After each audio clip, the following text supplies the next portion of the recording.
Ram Ram sir.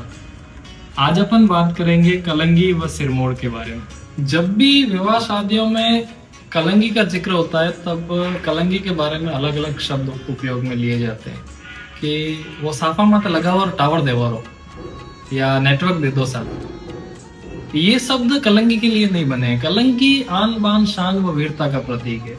आप हर जगह मंदिरों में देखोगे भगवान के सिर के ऊपर लगाई जाती है, सिर का ताज माना जाता है। जब भी कोई राजा या शूरवीर जब रणभूमि से जीत कर लौटते थे तब उन्हें उनकी वीरता से नवाजा जाता था। उस समय उन्हें कलंगी उपहार में दी जाती थी या फिर उनके सिर पे लगाई जाती थी।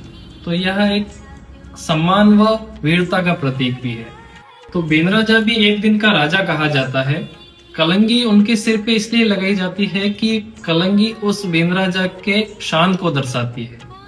तो कलंगी कोई नेटवर्क या टावर नहीं है। तो बेनराजा भी एक दिन का राजा होता है, इसलिए कलंगी उनके सिर पर उनके शान को दर्शाने के लिए लगाई जाती है। उसी तरह अगर मोड़ की बात करूं तो मोड़ ऐसे तो लगभग सभी सही लगाते हैं, लेकिन मैं देखता हूं कि अपने मारवाड़ के अंदर 80% लोग मोड़ को गलत लगाते हैं।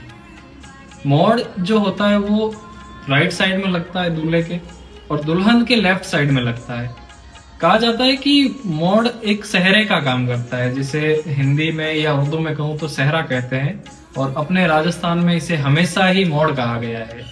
जैसे कि आप हमारे सिर मोड़ हो, सिर मोड़ हो, सिस मोड़ हो, जो भी शब्द उपयोग में लिए जाते हैं। जिस तरह से कलंगी है वैसे यह भी एक शान का प्रतीक है।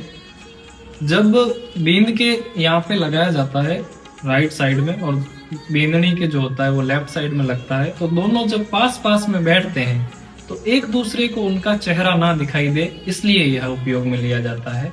जहां तक मैंने सुना है बुजुर्गों से, इसका अर्थ यही होता है कि एक दूसरे का चेहरा ना दिखे। तो दोनों का जो है वो ऐसे आमने सामने लगेगा, ना कि आपने बींद के जो है वो राइट साइड लगा दिया तो जो उनके बींदनी हो उनके भी राइट साइड में लगेगा। नहीं, उनके राइट में नहीं लगेगा, उनके लेफ्ट में लगेगा। वो उनके राइट साइड में जब बैठते हैं तब एक दूसरे का चेहरा ना दिखाई दे। राम राम।